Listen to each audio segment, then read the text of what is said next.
یہ جو انٹرسیکٹ معاملات ہیں وہ بیان کر دیے گئے، سلیقہ اختلاف کی، آداب اختلاف کی بات ہو گئی، ہونا یہ چاہیے تھا کہ اس کے بعد کے ادوار ہم اسے پاک دیکھتے، لیکن کچھ ٹینشن ماضی میں حال ہی میں نے کریٹ ہوئی، دیکھی بھی ہم نے اس حوالے سے، تو یہ کیوں اس طرح ہمیں فائدہ پورا نہیں ہو سکا؟ کیوں کا جواب تو بڑا سادہ ہے. ظاہر ہم نہ اسلام کو سمجھتے ہیں، نہ اسلام ہماری ترجیح ہے، اور نہ اس کے مطابق ہم زندگی گزارنے کی کوشش کرتے ہیں. اور ہر ایک نے اسلام کا مفہوم اپنا بنایا ہوا ہے، اور پھر وہ اس بات پر بھی مصر ہے کہ میرے والا مفہوم جو ہے معاشرے کے اندر امپلیمنٹ ہونا چاہیے.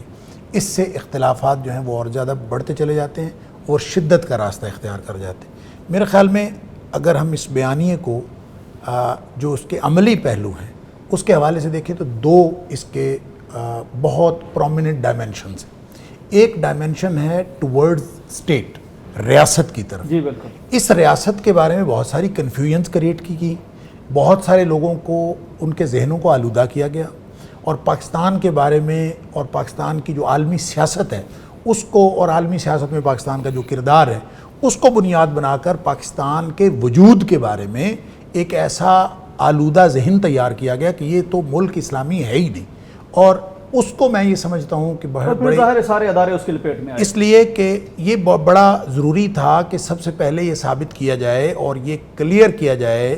ان ذہنوں کے یہ جو شبہات ہیں ختم کیے جائیں کہ پاکستان، جس کو اسلامی جمہوریہ پاکستان اس کا نام رکھا گیا، یہ اسلامی ریاست ہے. اب دیکھیں، جس میں قرارداد مقاصد اس کا حصہ ہے، جس کے اندر آئین کے اندر یہ لکھا ہوا ہے کہ کتاب و سنت جو ہے وہ سب سے سپریم لا ہوگا، اس کے خلاف کوئی قانون نہیں بن سکتا. اب اس کو عوام الناس کی سطح پہ سمجھنے کی بات یہ ہے، اور اس کو بڑی علمی انداز میں سمجھتا ہوں پیغام پاکستان میں سمجھایا گیا ہے. اور عوام الناس کی سطح پہ سمجھنے کی بات یہ ہے کہ دیکھیں، ایک مسلمان ہے،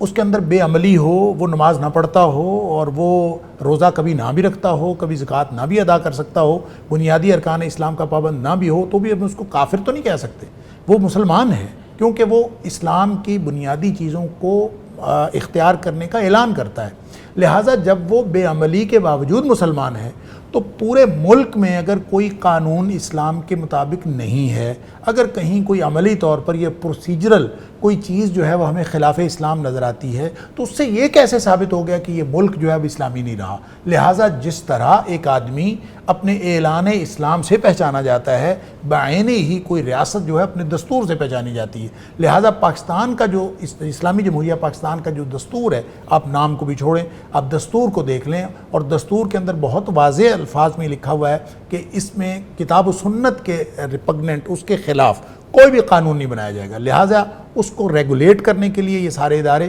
ادارہ تحقیقات اسلامی اسلام آباد، اسی طرح اسلامی نظریاتی کونسل، اسی طرح وفاقی شرعی عدالت، یہ ادارے اصل میں اسی کو ریگولیٹ کرنے کے لیے ہیں کہ پاکستان کا دستور اسلامی رہے، اور اس کے اندر جتنی غیر اسلامی شقیں ہیں، یہ جتنی چیزیں ہیں وہ آہستہ آہستہ گریجول پروسیس کے تحت نکلتی چلی جائیں. لہٰذا یہ ہمارے دستور کا جو پرومیننٹ فیکٹر ہے، یہ ثابت کرتا ہے کہ ہمارا ملک جو ہے وہ ایک اسلامی ریاست ہے، اور اگر کسی کے ذہن میں شبہ ہے تو اس شبے کو دور کر لے. یہ ہے ایک پرومیننٹ فیچر اس پیغام پاکستان کے بیانیے کا عوام الناس کی سطح پہ سمجھنے کے لیے.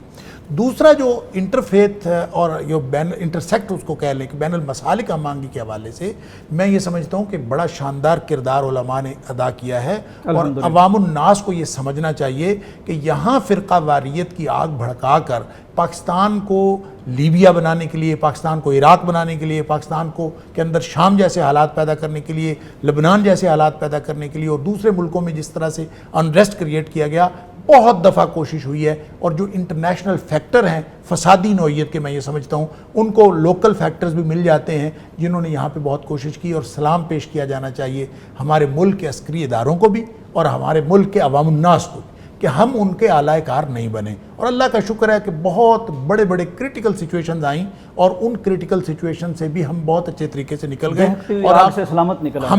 نکل گئے. لہٰذا آج ہمیں یہ سمجھنا چاہیے، اور بین المسالک تمام لوگوں کو اپنا اپنا مسلک، جو بھی کوئی مسلک رکھتا ہے وہ اپنا مسلک بیان بھی کرے اور صحیح بات کی پہچان کرنے کی کوشش بھی کرے. لیکن صرف مسلکی اختلاف کی وجہ سے کسی دوسرے کو اپنے دائرہ اسلام سے خارج کر دینا، یا اپنے سے الگ کر لینا، یہ نبی اکرم صلی اللہ علیہ وسلم کی سنت نہیں ہے۔ نبی اکرم صلی اللہ علیہ وسلم کی سنت یہ ہے کہ ایک تو وہ فقہی اختلافات ہیں جن فقہی اختلافات کی وجہ سے آپ ایک دوسرے کے مسلک کو ایک دوسرے سے جدا کرتے ہیں، ایک وہ پولیٹیکل گروپ ہے آپ کا ایز اے مسلم جو پوری دنیا کے نان مسلمز کے مقابلے میں مسلمانوں کا ایک گروپ بناتا ہے، آپ کی ایک پولیٹیکل پاور بناتا ہے۔ لہٰذا پولیٹیکل پاور اور پولیٹیکل گروپ ہونا اور بات ہے، فقہی اختلاف ہونا اور بات ہے۔ اس کی ایک مثال میں جو اکثر دیا کرتا ہوں کہ نبی اکرم صلی اللہ علیہ وسلم کے دور میں جو عبداللہ بن ابی تھا وہ منافق تھا، رئیس المنافقین تھا، عقیدہ اس کا کتنا برا تھا یہ تفصیل بتانے کی ضرورت نہیں، ایمان نام کی چیز کوئی نہیں، منافق کے دل میں رتی بھر ایمان نہیں ہوتا، وہ رئیس المنافقین تھا، قرآن نے اس کے بارے میں کلیئر کر دیا، نبی اکرم صلی اللہ علیہ وسلم نے واضح طور پر فرما دیا۔ لیکن جب ایک کنٹروورسی پیدا ہوئی، عمر فاروق رضی اللہ تعالیٰ نے کہا کہ اس کو اضرب عنق ھذا الخبیث، اضرب عنق ھذا المنافق، اللہ کے رسول صلی اللہ علیہ وسلم مجھے اجازت دیجئے میں اس منافق کی گردن مار دوں، اس خبیث کی گردن مار دوں۔ نبی اکرم صلی اللہ علیہ وسلم نے فرمایا نہیں، اس لیے کہ لوگ کہیں گے یتحدث الناس، لوگ یہ باتیں کریں گے ان محمد صلی اللہ علیہ وسلم یقتل اصحابہ کہ اپنے ساتھیوں کو قتل کرتا ہے، اس لیے یہ نہیں کرنا۔ کیوں؟ یہ ہے وہ پولیٹیکل گروپ، یہ ہے وہ پولیٹیکل پہچان، سیاسی پہچان ایک مسلم کی حیثیت سے۔ لہٰذا آپ کا اختلاف شیعہ سنی کا اختلاف ہو،